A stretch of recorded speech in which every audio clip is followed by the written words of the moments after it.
Welcome to the Unhurried Living Podcast. We're sharing leadership conversations to help you develop unhurried rhythms of rest and work.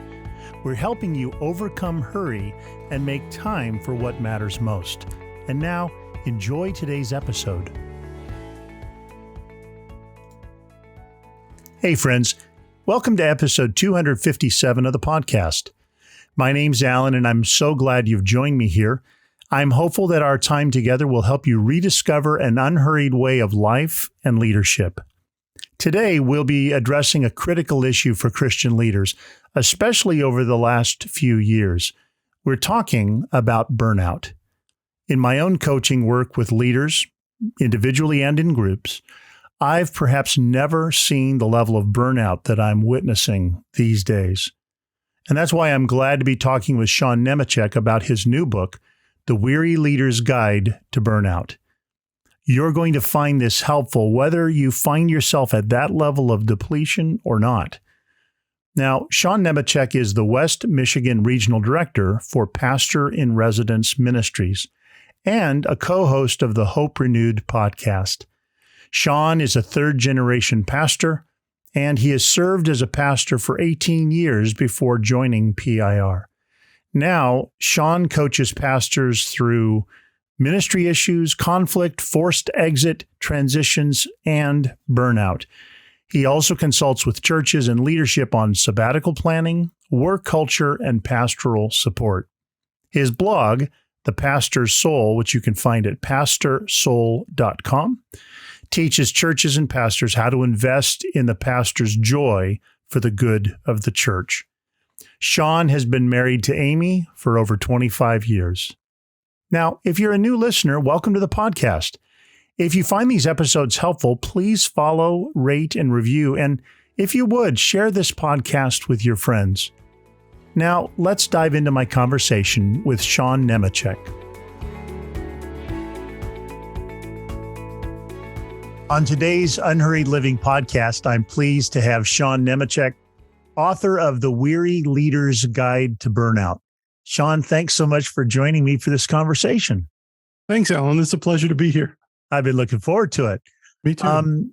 I really appreciate your book. I shared with you before we hit record how useful, usable, readable I found it to be and timely.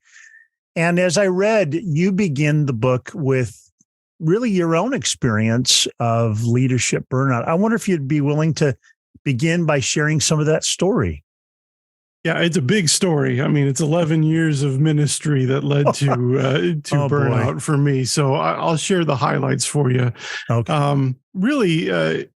It was being in a church where I had a very small group of people who were critical, and particularly it was just one person who was kind of a constant critic. And for 11 years, it got so I didn't know what he was going to come up with next. And week in and week out, I was looking for that conflict to rise up.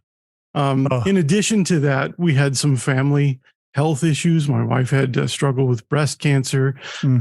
I was in seminary traveling back and forth 90 miles one way, 2 to 3 days a week.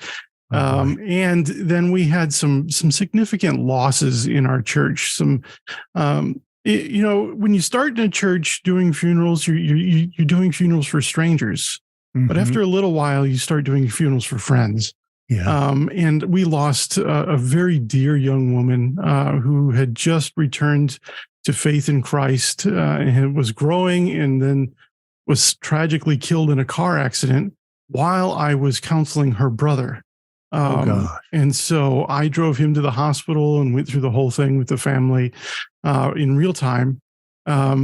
And all of this combined just led to a really long, slow slide into burnout that fell into people pleasing and, violating some of my own core values so that I would appease others. And before I knew it, I had lost all sense of myself.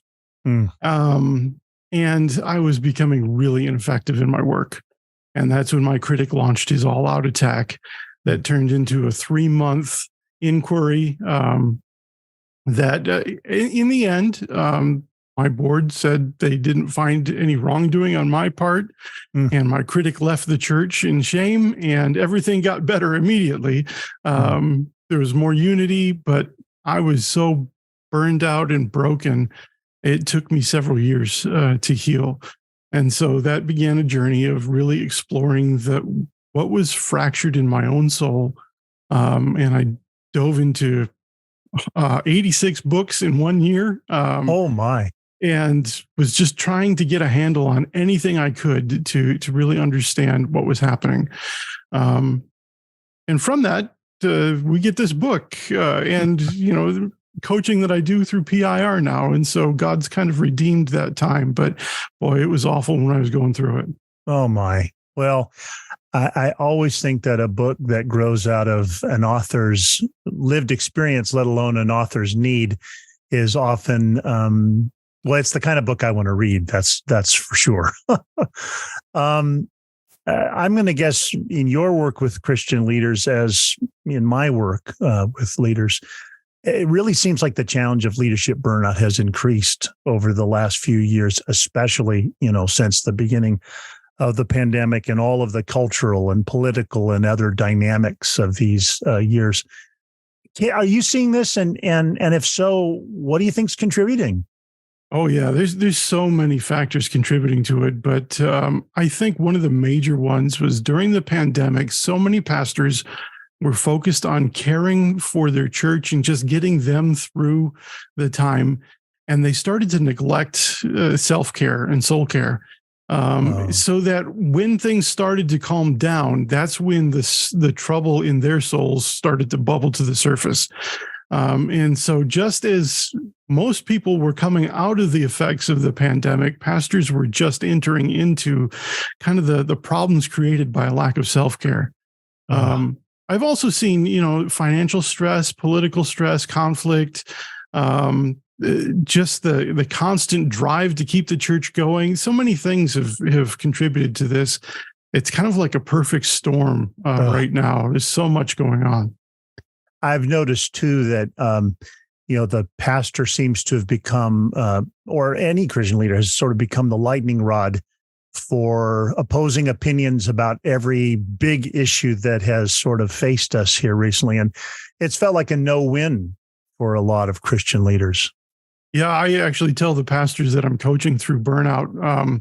One of the lessons I learned about criticism in the church is the vast majority of it is really about other people's disappointment or anger with God.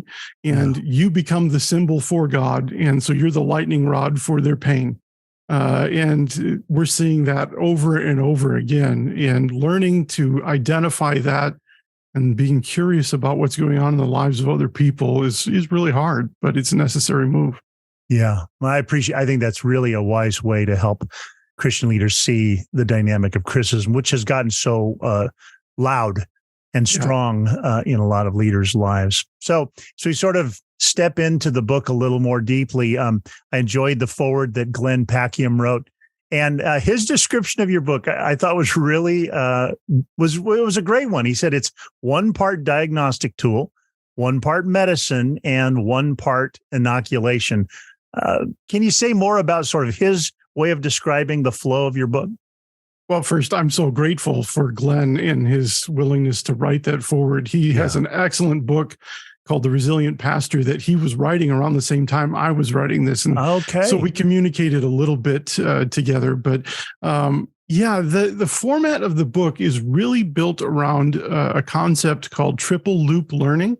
And that really says to make any lasting change, we actually have to go through 3 levels of learning. The first level is getting the information that we need to make the change. And so, that's the diagnostic part of the book. The first third of the book is really about what contributes to burnout, what is burnout, what are the causes. In the second part of the book, we take it to the next level where you start some behavioral change. And so in that section, I'm really focused on how do you recover from burnout? And so that might be that kind of medicine that Glenn's talking about. In the third part of the book, we move toward the movement that is necessary for change to be lasting, and that's heart transformation. So we start with understanding, move toward behavior change, but if it doesn't get to heart transformation, then the change isn't going to be lasting. And so in that section of the book, we really dig deeply into some spiritual practices that help us really go deep with Jesus. So what I want readers to experience as they go through the book is they're going deeper and deeper into Jesus as they're coming out of burnout. And so that's my hope. And I think that's what Glenn was picking up on as he read. Oh, I thought it was a great way to say what I experienced as I read through what you've written. So I wonder if it would help our listeners if you could just talk a little bit in a general way. What is burnout? What does it look like? And how might a leader tell if they might be in or heading toward burnout themselves? Yeah, burnout is actually something that's kind of hard to define because so many people experience it in different ways, but there are some common things. The World Health Organization has a really helpful definition of burnout, and it's basically workplace stress that hasn't been successfully managed. That's their definition. I like to think of ministry burnout as what happens when our inner life with God isn't able to sustain our outer work for God. We get so busy working for God that we really lack the self-care needed and the deep connection with Jesus needed to minister well. And so we're trying to give things that we don't have. And so what happens is that as we do this, we become depleted. Just our whole sense of self is depleted, and we start to feel deep fatigue. This isn't just a little bit tired. A nap isn't going to fix this. A vacation's not going to, even a sabbatical probably won't fix this.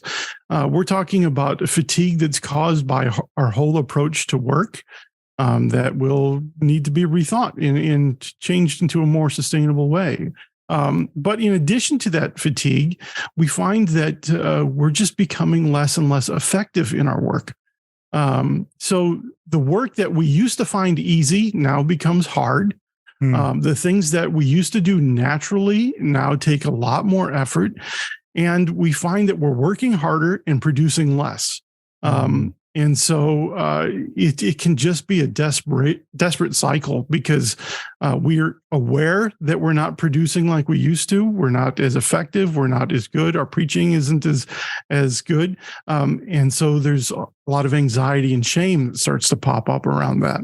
And that leads to a sense of just losing ourself. For pastors, that often means they lose their sense of calling. For other leaders, they just forget what brings them joy. I said, I looked in the mirror and the person looking back felt like a stranger. It's just, I really had no sense of how to get out of this. And so that's the fourth category, is just this sense of feeling stuck or helpless, or maybe just a loss of optimism.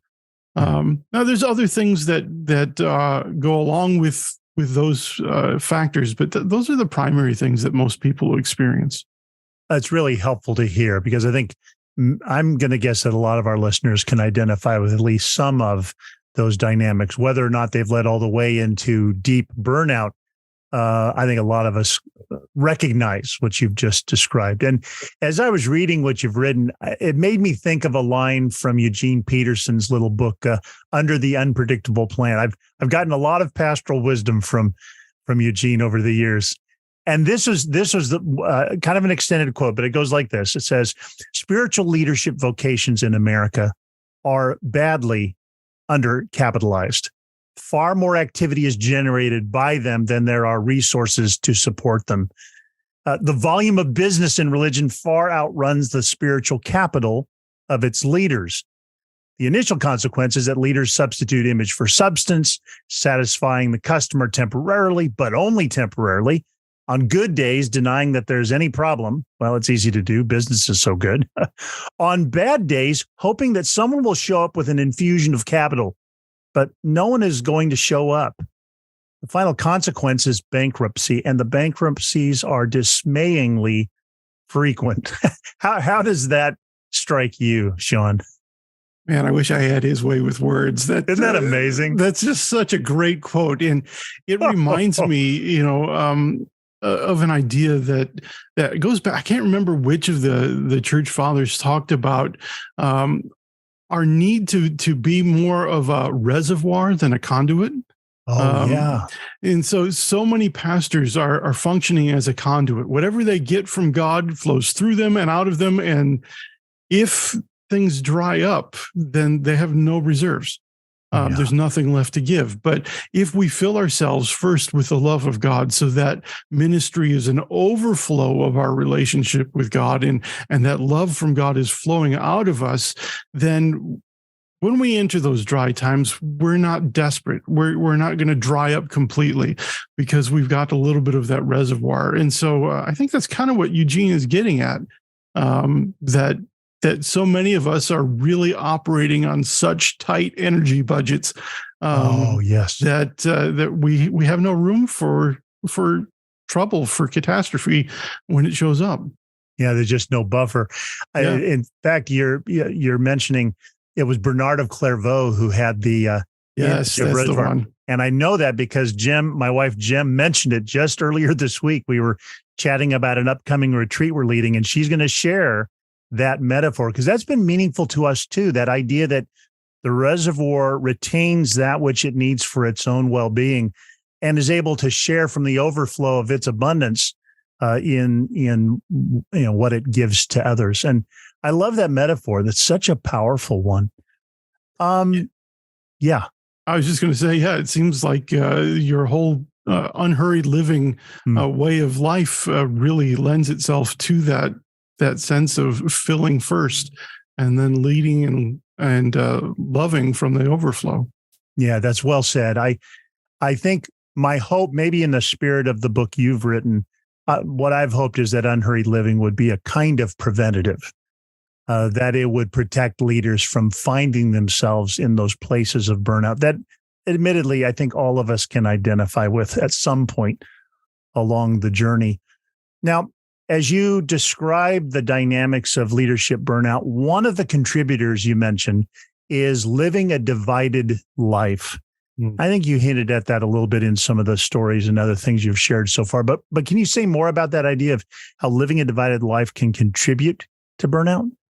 Yeah, that idea of a divided life really comes from understanding the way sin fractures everything. And so it's not that we're often intentionally dividing our lives, although sometimes we do tend to compartmentalize things in unhealthy ways. Yeah. But we all have these kind of internal fractures within us that come from our family of origin, from childhood wounds, from trauma, and maybe even trauma in the church. It could be from unhealthy religious structures. It can come from so many different ways, but we all have these kind of fractures within us that lead us to try and live one way with the people we're leading and another way on our own or with our family. And that lack of integration or integrity is impossible to maintain. And it just gets exhausting. So that division between our work self and our home self and our private self really drains a lot of our energy. And one of the goals in this book is to really help leaders learn to reintegrate so that they're the same person in every sphere of life. Yeah, that's so well said. Especially, I think the idea that maintaining those compartments requires energy. And over time, it feels like it requires more and more. And wouldn't it be nice to have access to that energy to do the things I actually want to do in my life, in my relationships, in my work? So I really appreciate that practical insight. So as the book continues, as you said, you begin by talking about the challenge, some of its causes, what it looks like to experience burnout. But then you spend I would say the largest part of the book really is addressing what does recovery look like? How do you find your way back from those depleted sort of places of burnout. Can you talk a little bit? You have a number of chapters on this theme, but maybe just touch some of those dynamics. Yeah, the first thing that I say is that you cannot recover from burnout alone. You need help. And so the first chapter in the second section is all about reconnecting with people, with safe people, with healthy people, people who can receive where you're at and help you understand what's going on with some empathy. A large reason for this is because so much of burnout is caused by anxiety and shame. And anxiety and shame feed off one another. They kind of form this deadly vortex that just sucks a leader down. And it's impossible to recover from that without the empathetic understanding of another human being. And so finding good people to connect with, and I had myself had to develop a team of people, mostly professionals that I hired to help me, including a spiritual director, a counselor, a mentor, and others, in order to learn how to be safe with people again. But as we do that, then that opens up space to go back and re-explore our relationship with God, so that we're building our sense of self not on our work or our performance, but on Christ and our unity with Christ. And so we form a much more secure sense of who we are, based on what God says about us in Scripture, not what we think about ourselves or what others say about us. And so those two things are really the foundational things that need to happen before anything else. We have to have strong connection with safe people and a deep understanding of who we are in Christ and the security we have as God's children. From there, we can then start to explore some of the things that are going on in our own soul. I talk about differentiation of self, so the need to learn our people-pleasing behaviors or our tendency to try and merge or overly identify with our people, and learning to create a separate, healthy self that still remains relationally connected. We get into the ideas of soul care and how to approach different spiritual disciplines in kind of a different way than we might be used to thinking about them, more relational rather than duty-based. Yeah. And then beyond that, we talk about values and priorities and boundaries, and get into some deeper issues within the soul around those as well. Oh, I really appreciated that section of the book. I thought there was a lot of great resource there. And, again, one of the, I guess, helpful dynamics in our recovery you talk about is soul care. In some ways, that's an old idea we used to talk about way back when, the cure of souls, the care of souls. And then in a lot of more contemporary ways of thinking about church, that took a back seat a little bit. But I think it's critical for us to recover that. I'd love for you to maybe say even a little bit more about what does it look like for a leader to be sure they're caring well for their soul. Well, I think so many leaders are incredibly gifted at what they do, and they're able to lead out of their own gifts, which is good in some ways, but it can also be a dangerous trap. Yeah, because when we lead out of our gifts without deep connection with Jesus, Jesus actually says, "Without me, you can do nothing." Yeah, and so we start to lose our effectiveness in the things that we were really good at, just don't produce. And that's actually a good thing. That's a way of Jesus telling us, hey, you need to come back and reconnect with me. And so that idea of abiding in the vine, of really deeply connecting with who Jesus is, what he loves, how he loves others, and learning to receive his love for us is really important. And so I talk about Bible reading and prayer and corporate worship and Sabbath practices, all things that help us to connect with Jesus relationally. So often in evangelical circles, we think of connecting with Jesus intellectually, We wouldn't say it that way, but that's pretty much what we teach toward, what we live out, or we just connect with Jesus emotionally through worship. But I'm talking about a real give and take relationship and learning to nourish our soul through the words of Jesus, learning to listen to him in prayer. Not just tell him what we want, but listen to what he wants and learn to discern his will. And so all of this really finds its culmination in the practice of Sabbath and finding a way to make our Sabbath, our weekly Sabbath rest, the best day of the week, the most energizing, spiritually and physically energizing day of the week. And so I even include a Sabbath planning guide at the back of the book to help with that. Well, and I think especially for those of us who perhaps have pastoral roles, our Christian leadership happens in church environments. The day of gathering is probably not our Sabbath. Right. It's a pretty full day. It's a pretty busy day. And so, someone like Eugene Peterson and others have talked about the need for a day that we plan when we will actually be able to stop and rest and receive and enjoy and do the things that Sabbath invites us to do. Yeah, absolutely. I often tell the pastors that I'm working with, you need to have a weekly Sabbath and a day where you can do stuff around the house so that you're not tempted to just take your Sabbath day, your day with God, and turn it into a chores day, so that it's an actual day of reinvesting in your soul for the good of your family, for the good of your people. It's really an investment in the life of the church in many ways. I also tell them to take monthly days away for prayer, quarterly times with God, extended times in prayer, and then rhythms of sabbatical every 5 to 7 years. All of this is to invest in our care of our own souls and our relationship with God so that we can lead others well. Yeah, I'm a part of a community of churches. We call ourselves churches for the sake of others. And I've sort of taken that.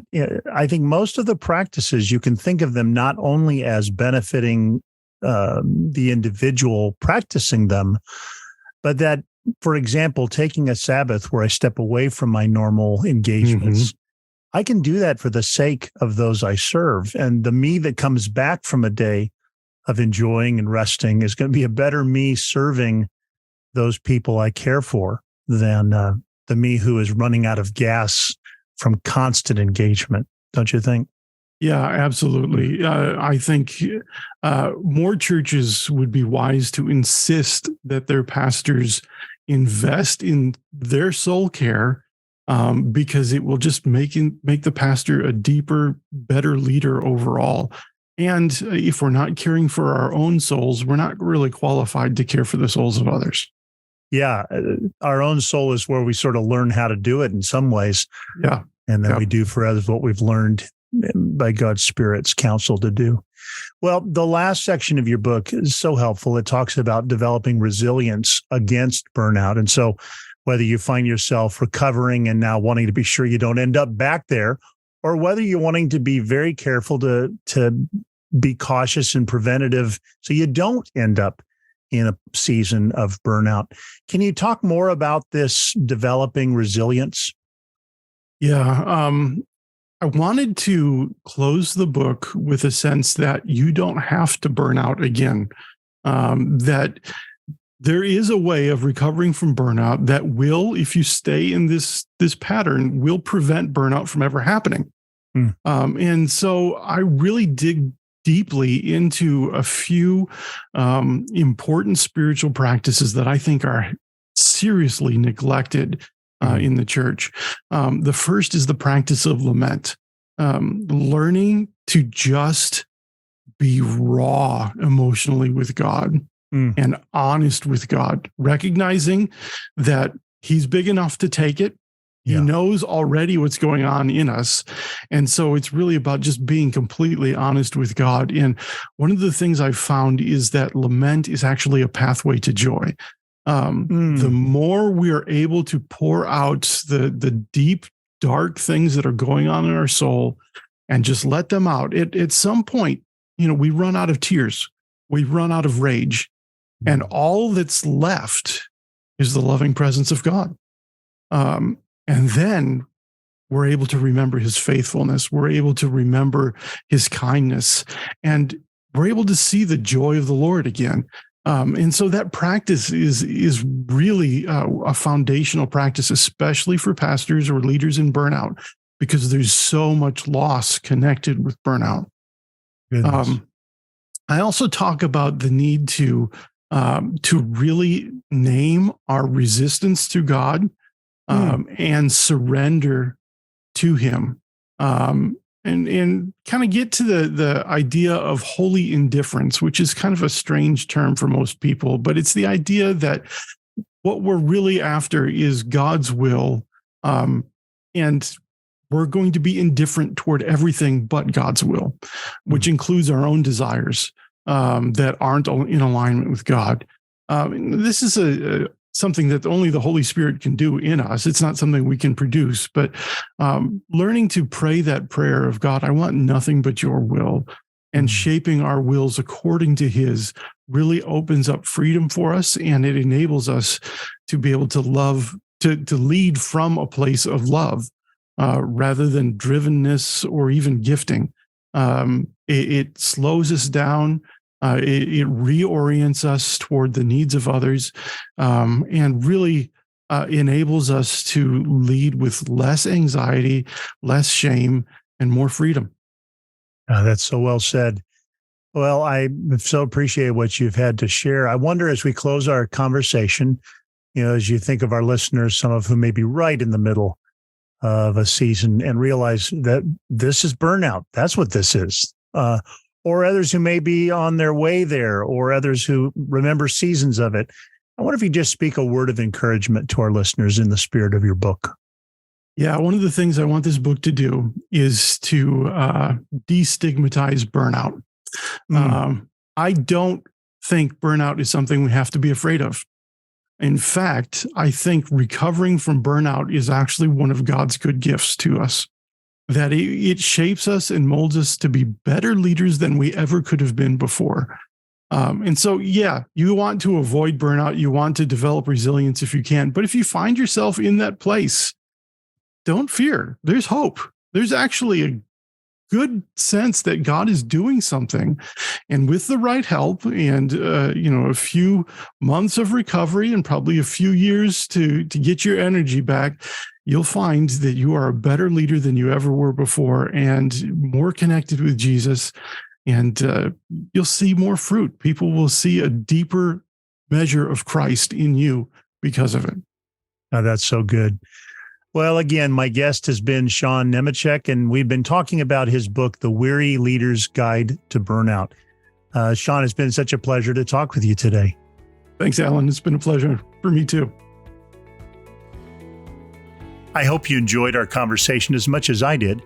By the way, Sean has written a free and substantial companion guide for this book.